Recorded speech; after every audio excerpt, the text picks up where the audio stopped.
Today is March 29th, 1988. This is Joe Todd and a follow-up interview with Mr. Joe Lawter in Shawnee,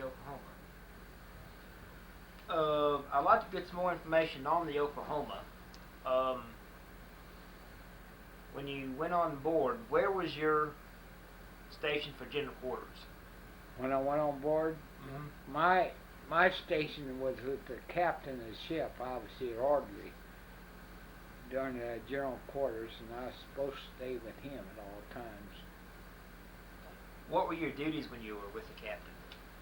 Whatever he wanted me to do. If he wanted me to sound something or do that on the bugle, I'd do that, or do whatever he asked me to do. That's generally what the orderly does. Who was the captain? Captain Foy. What kind of man was he? Oh, he's a fine man. He was from, as I recall, he was from Arkansas, and he was a good storyteller, and I liked him for that reason. He was kind of low-key, laid-back kind of guy, and he was really a fine fellow. I understand that he was he relieved of his duties, or? No, he wasn't relieved. I think he was just on the, he had shore leave that morning. Okay. And Captain Kenworthy was in command of the ship while he's gone. What kind? Oh, okay. And so he had quarters over there, I think, as I knew to be. And he's just home for the overnight. And what kind of person was Kenworthy? Well, he was different from Captain Foy. He was more of what I call high-key kind of guy. He was more Navy than Captain Foy, you might say. He gave orders and he expected you to do them. And he was, well, so did Captain Foy. I shouldn't say that. But Kenworthy was a spit and polish type of officer, where Foy was a kind of laid-back kind of officer.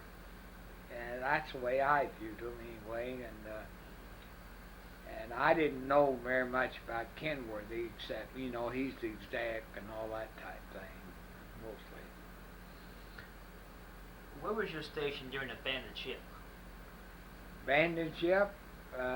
Well, that morning, I guess it's to get off the ship as good as could.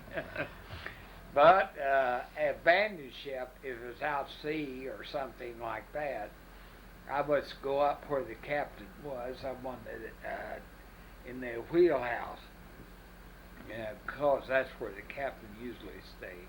So your station basically was with the captain? That's right. And when Captain Foy wasn't there, my station was with Commander Kenworthy. He was a commander, 3 stripes. How many orderlies does the captain have? Well, he has a number of orderlies in this respect. He has a mess orderly and that type thing, but usually in general quarters there's just a couple of orderlies, the other Navy bugler and myself, and in general was it. Is somebody out there? Yeah. Oh, can you turn on? Besides general quarters and abandoned ship, what other type of drills did you have with the ship? Oh, I don't know. It's been so long ago.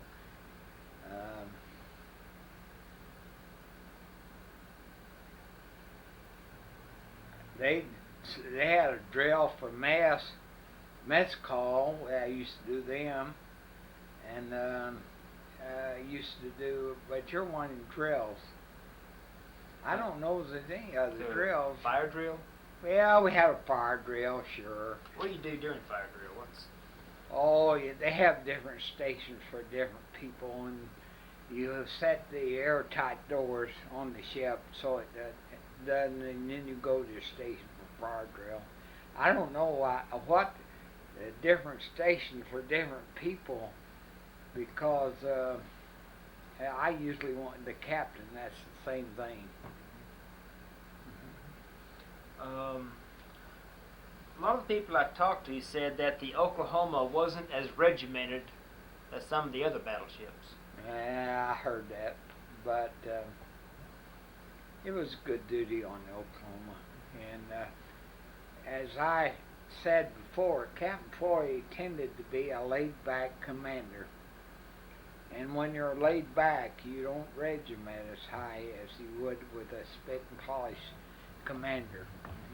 But on the other hand, I think most of the men on the Oklahoma would have done what they had to do for Captain Foy because he's that type of guy. He's a fine person, and I think they liked him. And so, for that reason, I guess the Oklahoma might have been a little bit loose in that respect, but I never saw it that way. I saw it as a well-run, well-timed crew on board the ship. And you know, you can have the people too regimented, and it works against you. And I think that he had it just right, in my opinion. He was a really good guy. But he'd act, he had to. He wasn't that far off, but he understood. He knew the men and all that. Did you have a tailored uniform on the Oklahoma? I had the what they call the blues, the Marines, and we had all our uniforms tailored most of the time to see going. We cut down the shirts to fit tight, and the blue uniforms we'd have them tailored somewhat when we'd go ashore, that type of thing. Now, was that regulation? Could you have tailored We uniforms? had to have blue uniforms on board ship. Were they supposed to be tailored? Oh, I guess you get by with what they issued, but nobody did. They wanted to look good. But we had to pay for the tailoring. They didn't pay for it. The men didn't pay it. And the United States didn't pay for it. We had to pay for it. Incidentally, I guess it's funny. I got $21 a month when I went in the Marine Corps, and the first time I got paid, because they gave me a haircut and all that stuff, I got about $2 or $3 for the first month. I knew I made a mistake, I thought, but it turned out all right. Why are there Marines on board the ships? Well, the Marines are supposed to be the policemen of the ship, in my opinion, and they act as the typical kind of guys that goes ashore, that first line of defense, in case you want to take over something, the Marines go for ashore first, and they are more apt in the gunnery than the Navy, and I think are too. There's the Navy would question that, but we were. Of course, the Navy had the different divisions on the ship. That's right. Were There's you- 7 divisions Were on you board. assigned to a Yeah, division? the 7th Division was the Marine Corps Division. So the 7th Division was the Marine Division? Yeah. Okay. And what part of the ship were your quarters located? Oh, gee, I knew you'd ask me that.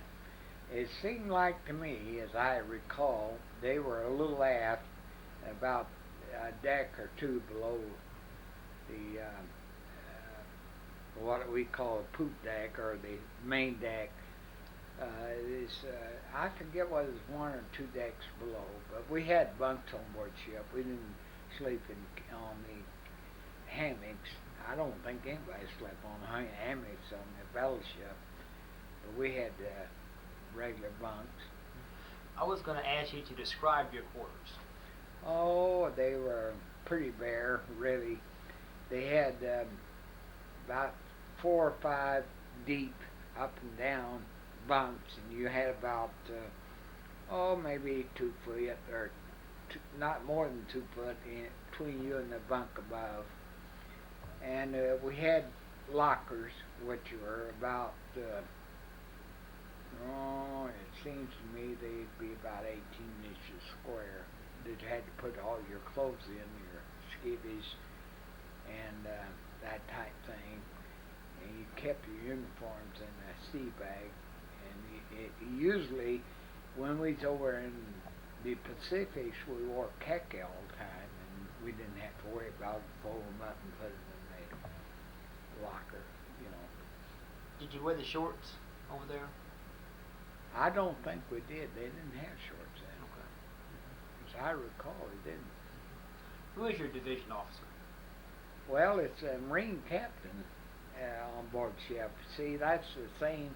That's not Navy captain. Yeah. That's Marine captain. There's a lot of difference. Oh yeah. Marine captain's a full colonel in the Marine Corps, and the captain is just 3 ranks: second lieutenant, first lieutenant, and captain. And he was our commanding officer. What was his name? Gosh, I don't know. I can't tell you. Mm-hmm. That shows you how much I was impressed by him. I didn't like him. I tell you the truth. I shouldn't say this. I don't make him do it. But one of the jobs of the bugler, his cleaning station was the Marine office. You know, I had to go and I had to put the polish on, wiped up and shiny and all that stuff. And I hated that job, and so I didn't particularly like the Marine captain. He didn't like me, I think partially because I was the orderly of the main captain. And the main captain told me to sit down once, and I knew I shouldn't do that, but I said, no, Captain, I can't sit down. I have orders from my Marine captains to stand my watch, you know. And he said, well, sit down. I'm the captain of the ship. You hear what I say? And gosh, I know what to do. And I sat down, and then the captain called me on the carpet one time about that, but I don't know. It's, you have a job, your relationship, if you happen to too much with the captain, the full captain of the ship, you have the main captain of the Marine Corps, he outranks the Marine captain, but the Marine captain can get to you faster. So you have a little bit of problem there. I told the captain, the main captain, the captain of the ship, not to ask me to sit down anymore. I'd stand my watch. So what do you mean by stand your watch? Well, you stand your watch. You stand up all the time. Okay, And stand there and at what they call the rest position. That's your feet apart, and you can talk and that kind of thing, but you stand and watch. That's all. And that was always with the captain. Yeah, I stood right there. If you want me to go get him a drink, I give him a drink. Whatever you tell me, I do it. Captain Foy was an interesting guy. He'd tell you stories if you got to feeling good. And being from Arkansas, he had a few. Remember any stories he told you? No, I don't now. Of course, he had the Silver Service. That's right. Do you recall the Silver Service? No, I don't, because I never was in the officers' quarters where it was. That's where they kept it. What did they use that service for? Do you know? Or? They just probably kept it on the shelf like you do at home. Yeah. That's probably, they didn't use, or they'd break it out for a formal event, like when if the officers would have the open house on the ship and they'd bring people in. I imagine they'd break out silver for that. But I wouldn't know about that because I was listed, man. And believe me, they told me that enough. I would know it. What type of details did you have on the ship? Well, as I told you, one of my details was clean the Marine office. That was my clean detail. And because I was a bugler, I didn't have to do mess duty. And that's kind of bad because they resent you somewhat anyway, and not having to do mess duty, they further resent you. And sometimes we have gunnery detail on board ship, and we have to clean the guns wherever I was signed. They special assigned me, and I'd clean the guns, and I had to learn about the guns, even though I was on the orderly with the captain as much as possible. Did you have to hold it on the deck? Oh no, the Swabbies pretty much did that. The regular Navy, I should say. Tell me about mess duty. What? Well, mess duty, you clean the pots and pans for the cooks. That's not good. And whatever the cooks tell you to do, that's what it is on mess duty. It could be anything. How long that last? They put you on a day or something. Maybe if you get in trouble, they'd put you on a week. You always spare time. Mm-hmm. I tried not to get in trouble. Would you tell me your average day on the Oklahoma? Well, it depends on whether I was on duty or off duty. See, I did a 24 hours on duty and 24 hours off duty. 24 hours I was off duty, I did very little. I'd sleep a lot and eat a lot, regularly eat and that kind of thing. When I was on duty, I was on call most of the time, and usually I'd spend, if we was at sea, I was kind of an orderly for the captain. If I'd go up there where he was and be available to him anytime he needed me. Or if I was in port, I usually, the on duty, I'd spend with the officer a day, and I'd do this kind of thing. I'd sound relay, and I'd sound that. They had a call for away boats, and you call them Ray and that kind of thing. Any kind of call they want me to make, I'd make it over loudspeaker for them when I was on duty, and I'd just hang around there officer day all day and all night practically. But if I was off duty, I didn't do much because when you're on duty, you got to be kind of alert. You don't have to stand attention, but you have to be there for the duty it's there. Were you aware of the Japanese buildup? Yeah, I was. I really was. It was a strange thing over there in those days, that year before the war. They came out in November. It might have been in October, late November. Early November, late October, and said we were supposed to be on alert that we could be attacked by Japanese at any time. Nobody knew what it meant. They didn't think that, having as many ships that we have over there, they'd say, the Japanese would be crazy to come in here and attack us like this. And so they didn't know what to do. And they first put us on general quarters, and then they put us on a kind of adjusted general quarters, I guess. We go on duty 4 hours and all 4 hours and stood straight through and all that kind of thing.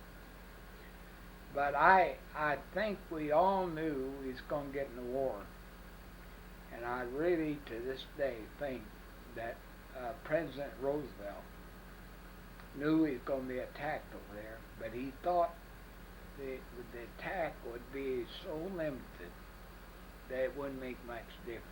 He never dreamed in his fondest dream that they'd be able to knock out all the battleships on the Oklahoma Road. There was 8 of them, I think, if I recall. Yeah.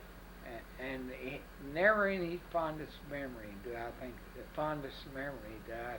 Roosevelt would know he's going to knock us out. I think he knew in his heart.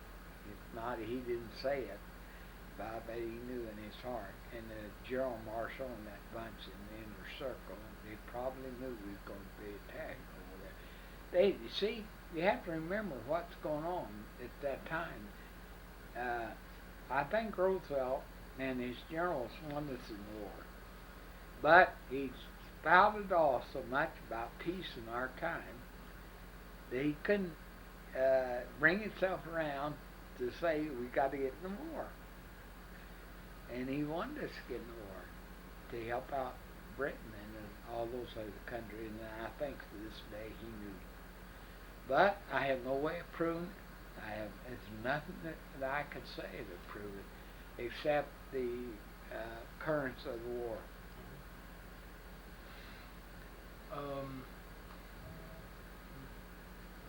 I was just going to say that he really isn't by himself in that particular feeling, because I know that I've heard that before, that people believe that Roosevelt really wanted the country in the war for economic reasons too. Yeah, I think he did. And, I'm almost sure he did, because there's no way that Japanese could approach us, and there's 4 or 5 different occurrences of the war. If they wanted to, they could stop it, but they decided they wouldn't for one reason or another. it was really fortunate that the carriers were not in port the way the Japanese expected Oh boy, them to it be. was. I went over on the Oklahoma on the carrier Yorktown about a year before the war, and then when I went over, the Oklahoma went back and had to go back, and I was all messed up trying to catch ship. But Mr. Brady. but the Yorktown was an interesting ship. I shouldn't tell this, I guess, but they'd look for me all the time I was on it, and I wouldn't show up because I didn't want to do mess duty. And I was enjoying that my trip over, and I'd go down to eat, slip down to eat, and I'd disappear. That's what you had to do. They put you all kinds of bad duty, what I consider bad duty. And I was enjoying them. They'd fly those planes in there, and then if they got a busted gear under a landing gear or anything, it just push it over the side. Because a plane didn't cost as much then as it does now. And that F4U that they flew in those days was a good airplane. It really was for a propeller job. Do you have any idea how many planes the Yorktown could carry, or was carrying? Yeah, it's somewhere between 100 and 150, I think. Oh, wow. What kind of quarters? See, Oh, they fold up the wings, and they can get more airplanes on them. What kind of quarters did you have in Yorktown going over? I don't remember. I was hiding so much that I didn't have time. I imagine you could find a lot of places to hide on that thing. Yeah, I'll tell you another little interesting story. I'd been overseas a long time, and I decided they decided they'd send me to Officers Candidate School, and I decided I'd go because I wanted to come back to the States. Well, coming back, I kind of pulled the same thing. I got lost, and when I got back, they kept calling for Sergeant Lawter, and I got promoted while I was coming back from overseas. I didn't even know it. They couldn't even find you to tell you. No. Can I ask another question? Sure. I'm still curious about the Oklahoma, and as I understand it, she had a print shop. You Yeah. had- Yeah. What sort of things did they print in the print shop? All they print the daily bulletin they put out, and I guess they print for the officers envelopes. And They used forms. A certain yeah, sort of forms. all the forms they had to have, and it's regular, just like anything else. It's a big operation. This ship was a battleship. Is a big operation. Believe me. They had an airplane on board ship, and they recovered the ship, and they had several airplane mechanics. I Sort of drank coffee. self-contained, huh? Yeah, I drank coffee with the airplane mechanics a lot of times until I knew it. It was right there on the main deck, and I used to go up there and pull the duty out of the bugler in his court, and I'd go in there and drink coffee and talk to them.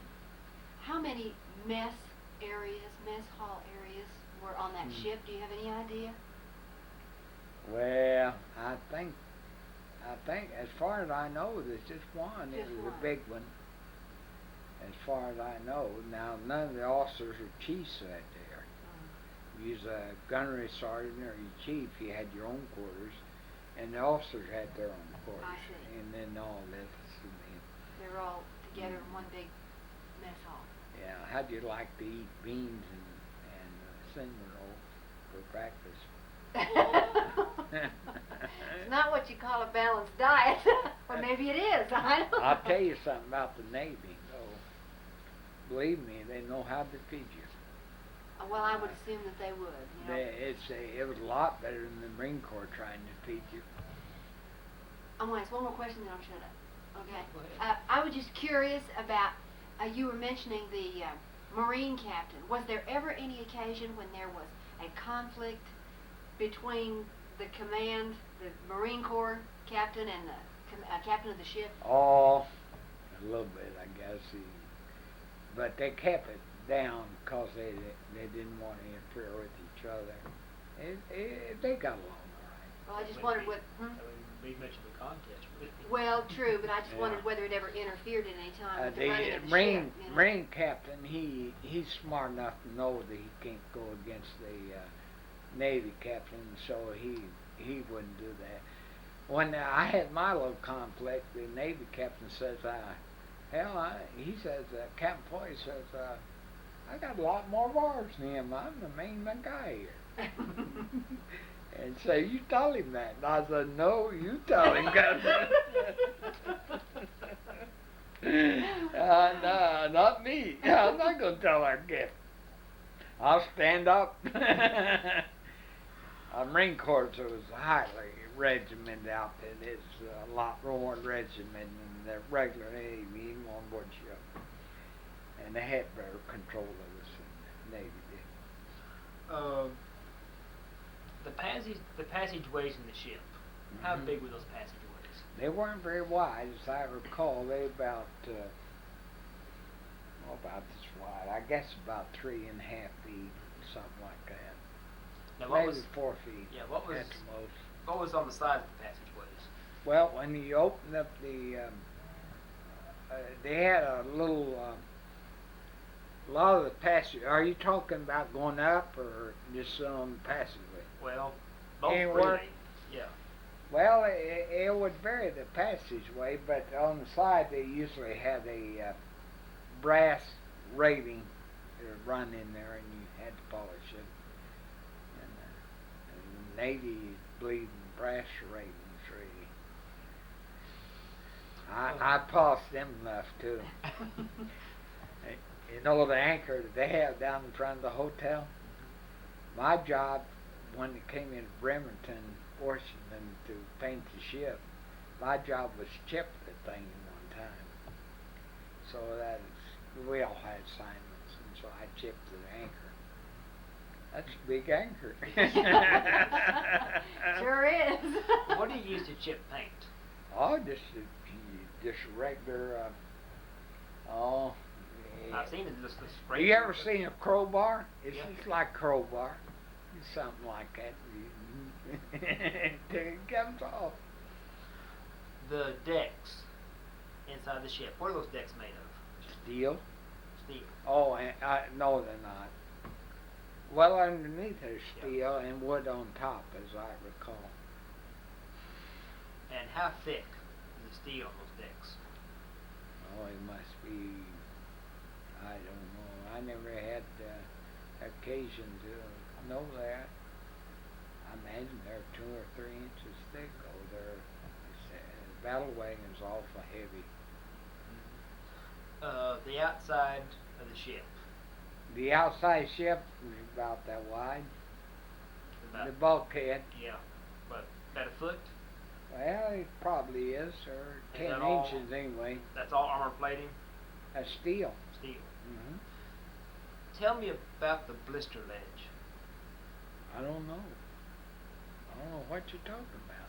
Someone said it's a extra armor plate they put on that came out from the ship that was hollow or something. But I'm not that familiar with it. Blister? Yeah, they call it Blister Ledge. I don't know. They said it's about the water line, and it came out and then down, and it was extra protection or something. I don't know. Okay. I'll have to pass something up. I guess you didn't have one, Joe. I understand that you were not supposed to be on board when they fired the big guns. Supposed to be on deck Oh, when they fired the 14-inch guns. yeah, that's right. You cleared the deck for him. Why? 'Cause it throw you off. It would.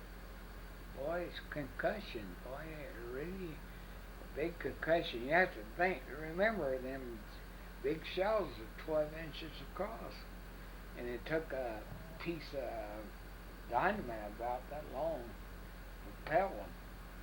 You know, that's a lot of TNT.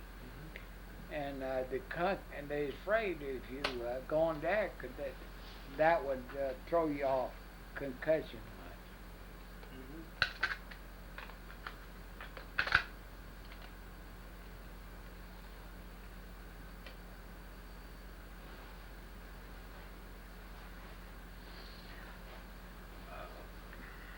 Oh, we used to fire the big guns, but the Marines on board ship were responsible for, as I recall, for one side of the 5-inch guns. That's next size to the big guns.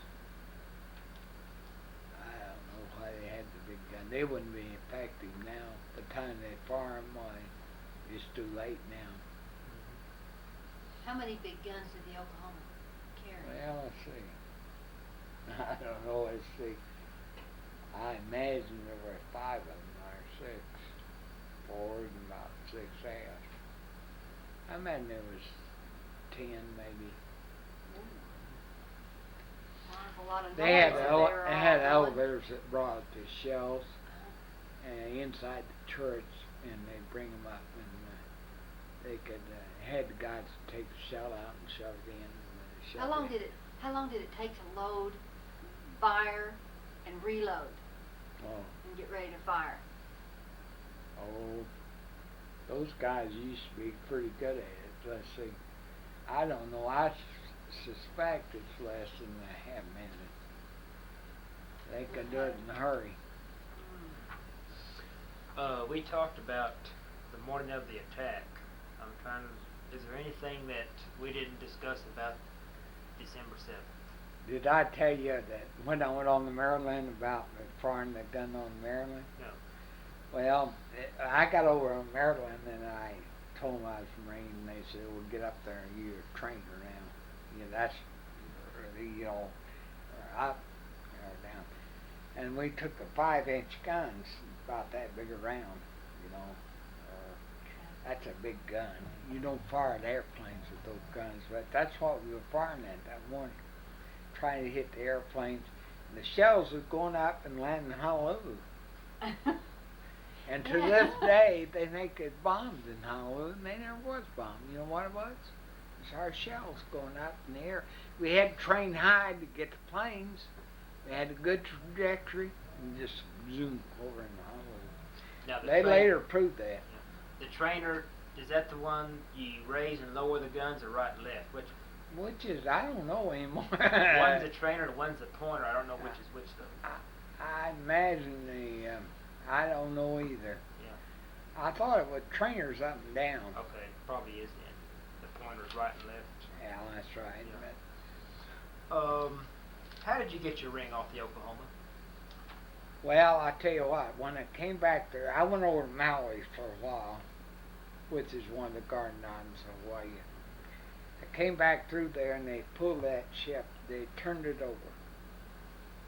You know, and it was sitting there and they was trying to sell the junk to her, you know, and somewhere. And I went out there to see the ship and they said, "You want to go down in there?" And I went down in there and I went right in my locker and it was in there. That's the only thing is in there. It's a bunch of crap, you know. And I guess the gold in the ring had enough gold in it that it happened. What does the inside of that ship look like? Afterwards? Or Yeah, when you went down to get your ring. That was a mess. It was awful. It was slick. It'd been underwater so long. It was really kind of bad. It was, and you never knew as what was you was running up against, because it turned over and it'd go up against you didn't know what the bulkhead or what it was. But I knew where to go, and I went right there and to my locker and opened it up, and there it was. It was. I searched around in there a little bit, but it's that's the only thing that was down there. Do you have any photographs of the Oklahoma, or you while you were on the Oklahoma? No, I don't. I have a photograph of Oklahoma in the back. Yeah. You want it? No, we have some. Do you have a photograph of you in your naval uniform during Yeah, the war? I think so. Anna Mae? Anna Mae? Hey, she's probably listening to the soap opera. You want me? When you said you went to Maui for a little while, did you notice whether they had fortified the island in the same sort of way that they did on Oahu? Those people, they were not afraid of the Japanese maybe coming in? When we were in Maui, we were the only military on that island at that time. And they made a naval air station over there. It's now the airport now. And as far as I know, they had very little fortification over there. Well, I'm just curious because Have you been to Maui? No, someday I hope to go. That is the prettiest island. Is it? It's not as good now as it was then because it commercialized too much. There's 2 more pictures, and then there are three articles. Oh, thank you. Paper. Thank you, hon.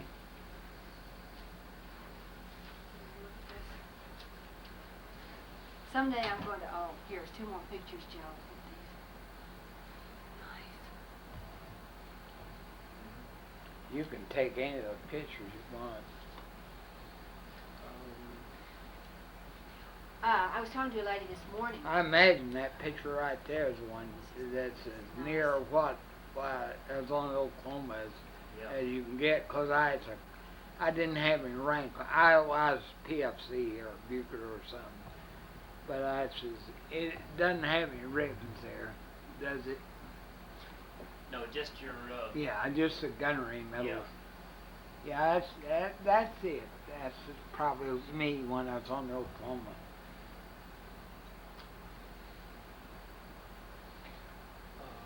I was talking to a lady this morning. The reason I asked that question is that she was born on the islands, and her husband was a member of the shore patrol there. And of course, she met him after the attack, and they were married and all that sort of thing. But she was talking about the fact that immediately after the attack, they were so afraid that the Japanese were going to come in. Yeah, that's true.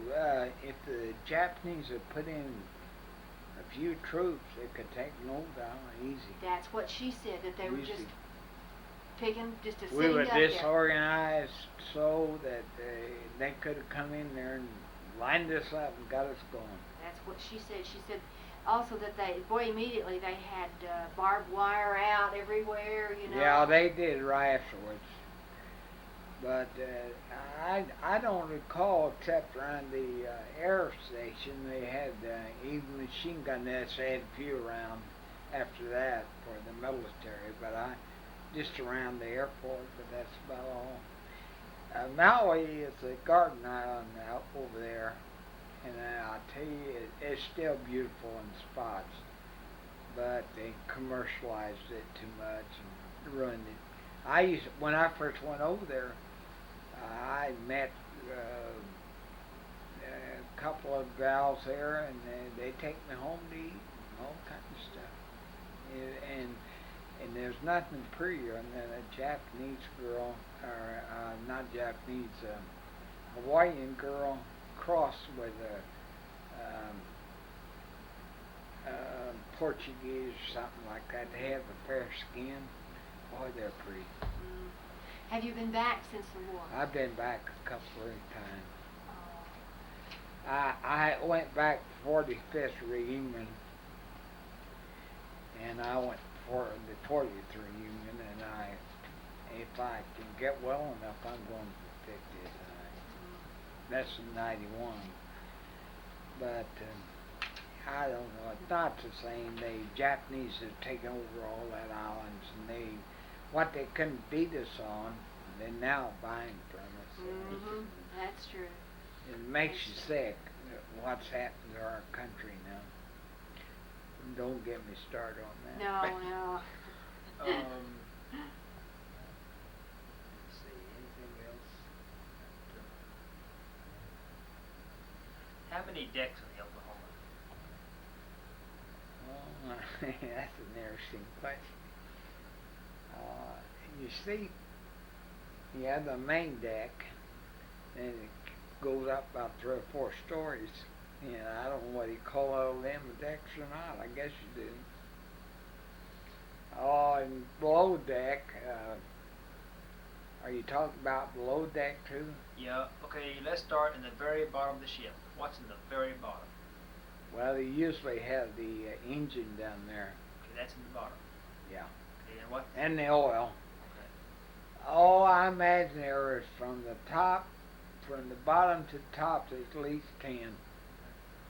What's in the deck above the engines? Well, they probably the crew that runs the engine. So most of the decks are Yeah. quarters and... Yeah. Outside the engine and where they store the oil for oh, they have also down there, and they have all kinds of refrigeration for food. It's well organized. They have a barber shop on there, and they have a canteen, where you can buy stuff, and they have everything on there. They have a photography shop, and it's a little city. It's 2,000 men, and, that's a lot of people. Well, when you're at sea, you have to have everything you need to That's survive. right. Do you have any idea how much fuel oil she carried when I don't have any idea. How long could you stay out without having to? Oh, we'd probably stay out. Maybe 3. It depends on what the refuel at sea. But they have tankers that pull up alongside the ship, and they run a hose across and stock it. I imagine those ships would go 3 weeks without refueling. You'd be running to the hour. When she was first launched, she was a coal burner, wasn't she? The Oklahoma? Did she not burn coal in the beginning? Oh, yeah. Well, The Oklahoma is the only ship I know of went through 2 wars, the First World War and Second World War, and never fired a shot. She never got a chance in the second one. Well, she didn't at first. She's going overseas when she got it. I think it made one maneuver in World War I. That's right. It's in the Irish Sea or... Yeah, that's right. She's never fired a shot. Interviewed a man that was on the ship during that maneuver. Is that right? Mr. Maddox and Norman. Is that And right? they said they made that one maneuver, then sailed into Brest Harbor and waited for President Wilson. They couldn't get off. They couldn't go to shore. They just sat on the Oklahoma. So we sat there until Wilson got finished and escorted him back to... It's interesting. Every Saturday they usually have an inspection in peacetime, and you have to dress up and all that stuff, and they come by and look at you and all that thing.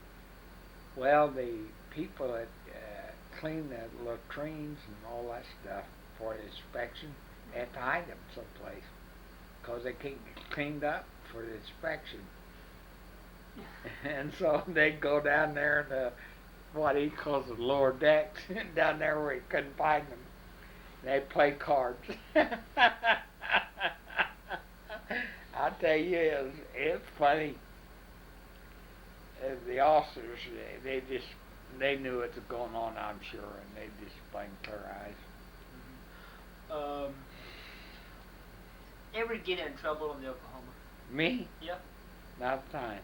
I never was in trouble when I was any board ship there, any time in the service. As a matter of fact, I was 4-0 most of the time. I can't remember. I think I was all the time. 4-0 being no trouble at all. because I'm not military and I don't understand, and I want to ask, okay? If you were at sea on the Oklahoma, and just say, for example, that you ran across an enemy ship and the ship attacked you all, what did you do? What did I do? Yeah. I don't know. I never had. You never had. I just wondered, you know, if it's. Well, I imagine if they run across a ship that was hostile, it sounded your own quarters, and that's what we'd be in. Hand the captain coffee. Well, we'd drop it probably and run to our quarters. Everybody has a station for general quarters, and that's where we go. All the guns are manned. After, what'd you do after Pearl Harbor, the attack was over? What did I do after the Yeah. attack? Well, I don't know. I think I got into a casual company, and and then a little bit later I got into some outfit that went over to Maui, and we formed a naval air station over in Maui. That's about all I remember. How long were you there on Maui? How long did you stay? Oh, about a year, I guess. But it don't show up on my records at all. You can research it all you want to, but it won't show up. But they put me in a casual company over there. And when you're put in a casual company, they call it casual. You don't know what you do. I mean, it doesn't reflect on the record. But I went to Midway, and it's a casual company, and it's not on my records anywhere. So Was this during the Battle of Midway? Yeah. What'd you do up there? I manned a machine gun. And I went over there. I was just over there for a short time, just long enough to go over there and have a battle and come back. But I was a casual company. They don't show you as. I didn't get the Battle of Midway. I didn't get nothing. I just went over there. But that's the way they do you when they, on a casual basis. It was all right. It's okay. It wasn't fair, but it's okay. What did you do during the Battle of Midway? What happened? Nothing. I just sat out there in the machine gun. They saw the ships come in. I saw the planes fall. But I was way out away from where the aircraft were, and that's where all the action was. And so I saw very little. I imagine that's why they didn't give any notification on it. I don't know. You were on a ship? No, I was on land. Oh. And see, when you come back, I didn't have a ship after the Oklahoma sank, and they put me in the casual company. And that means you don't have a ship, you don't have nothing. And so in the casual company, they can do whatever they want to with you. They can make you a guard of the prisoners. I guarded prisoners for a week, 10 days. When I was over there, I also did, in the casual company, had me, they send the Navy recruits to the boot camp, and because they'd taken them in so fast, they send them overseas after they had about 4 weeks, and you're supposed to finish them up over there, and I acted as a DI for that, one truck and all that stuff. It had to be mean. And that was pretty good duty, but I didn't like it. Mm-hmm. So what'd you do during the rest of the war? That's pretty much it. So you spent the war in Hawaii? I did. Mm-hmm. What'd you do in VJ Day? Well, VJ Day, see, which is VE Day is, you ought to ask me that question. Okay, VE Day first. VE Day, they got over with in Europe. And between VE Day and VJ Day, what happened was I was in Officers Kansas School when that happened. I'd been V12. See, they sent me back to the States to go to Officers Kansas School. And I went to Arkansas A&M College for a semester, and I went up to Colorado College for a semester. And that was good duty because they didn't have anything for women up there. But that's okay. They sent us on to Camp Lejeune, and they called us out one morning between VE Day and VJ Day and said, we're not going to need any Marine officers, as many, and so we're going to give you an option. If you stay in and you get your commission, you're going to have to stay in a year, and then stay in the reserves for 2 years. Or you want to rupture duck, that's getting out. Why, you can do that too. And so, okay, and then they said, all you men that want to rupture duck, take one step forward. Well, I was in an outfit that was all veterans, had been overseas. And then when they said, take one step forward, you want to rupture duck, the whole outfit went forward. And I served like to die. Probably been gung ho about being officers before. And so I got out then. What'd you do your PhD, your dissertation in? In education, I did in spatial education. And where'd you go for your PhD? I went to OU. OU? It's not PhD, it's EDD. Oh, ED. It's the same as the Doctorate of Education. Okay. I got a bachelor's degree from Central State and a master's degree from what is known as OSU, it's A&M in those days. And then I came out and I was doing some work down in Central, and they got me to go back to school. Then I got the EDD down there. No? I hope the interview's all right. Oh, yeah. Great. Anything about Central High School? Well, I like, that's probably 8 years of the happiest time of my life. And to most people it would have been the worst time of my life, but it was for me a happy time of life. I never had one race that was the majority at Central High School. I was there 8 years. I had 40% Indians, 40% blacks, 40% whites, 10% Indian, and 10% Mexicans while I was in there. And I had one rule, going to treat everybody alike, and it worked. It was very enjoyable down there. I didn't have a lot of night activities because of where the school was located. They poor people, and they didn't get out much at night. But it was really enjoyable being there. I had a group of young teachers, because the older ones wouldn't go there then. They wanted everybody that could learn a lot, I guess. What period of time was it? 60, 68. Yeah, I was the last principal of the high school at Central High School. It was junior high after that. And the black kids are very interesting. So were the Mexican. So were the Indian. And the white kids too. And I had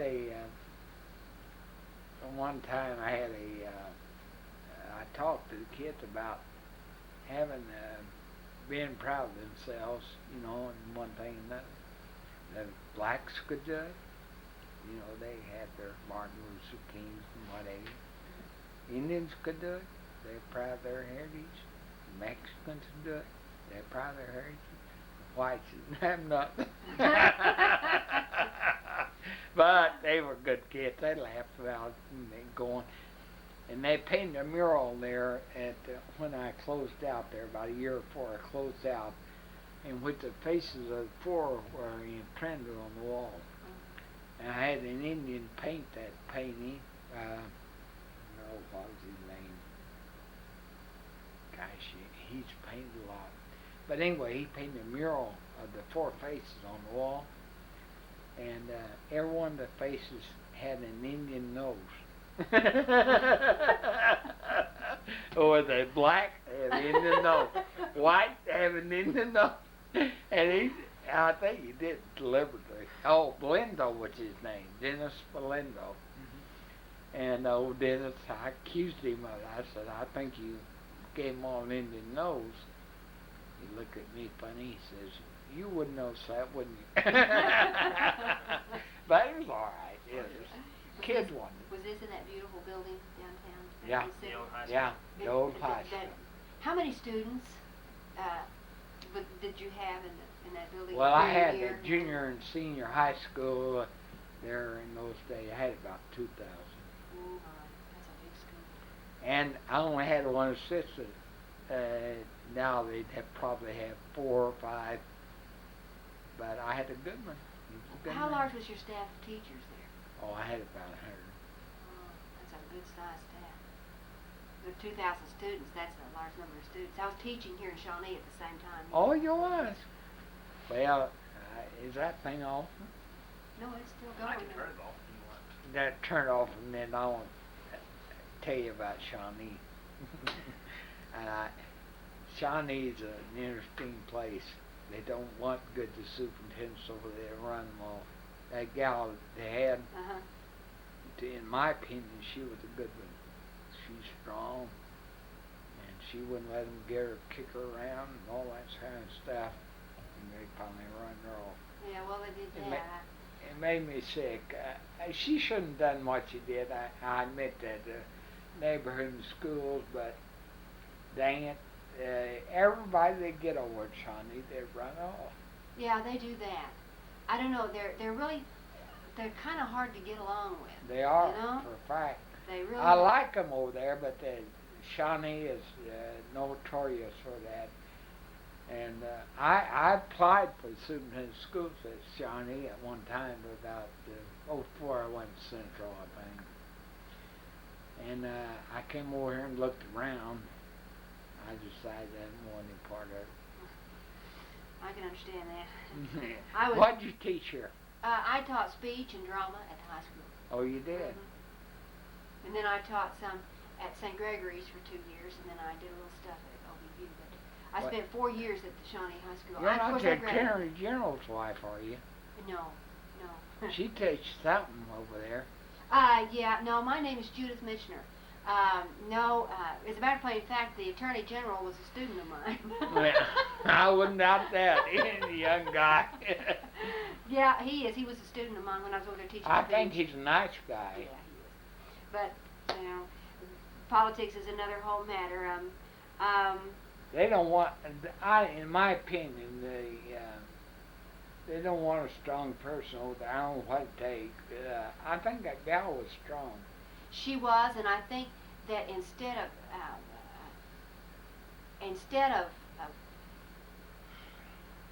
carefully, I don't know how to say this except by working around the people, it's good to be strong, and it's good to use your own good solid judgment and all that.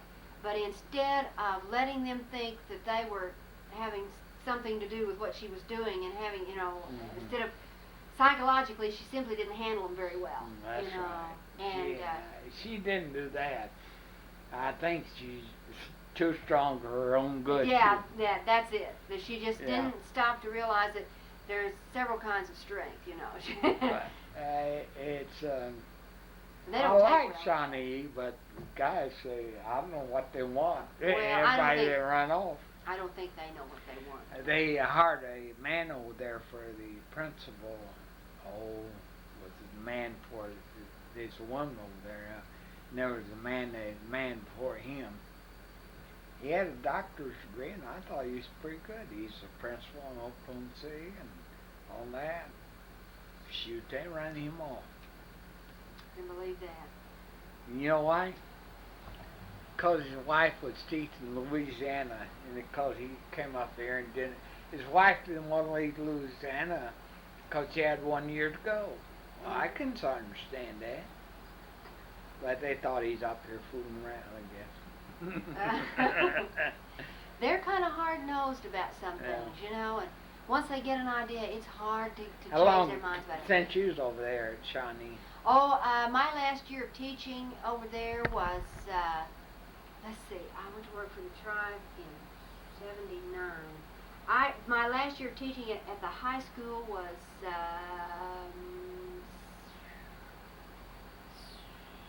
70. I taught from before my 60, time. yeah, 66. Did you to work 70. with Potawatomi? Yeah, I sure did. I sure did. No wonder you're interested in Indian painting. Oh yeah, I sure did. I worked for them for several years, as a matter of plain fact. I did Yeah. a lot of research and stuff for them, but You have to know Indians to appreciate them. you sure do. You sure They're do. hard to Sometimes- understand sometimes, but after you get acquainted with them, they're fine people. And there's really, people have a tendency to, or white people do have a tendency to lump them together. Yeah, that's And right. they're- You don't lump them, not even clans. Uh-uh. There's different as day and night, even in the clan within Right. the tribe. That's right. But that's part of it. You got ready to go? Joe, have you got what you want? Yes, sir. I think so. Okay. I'm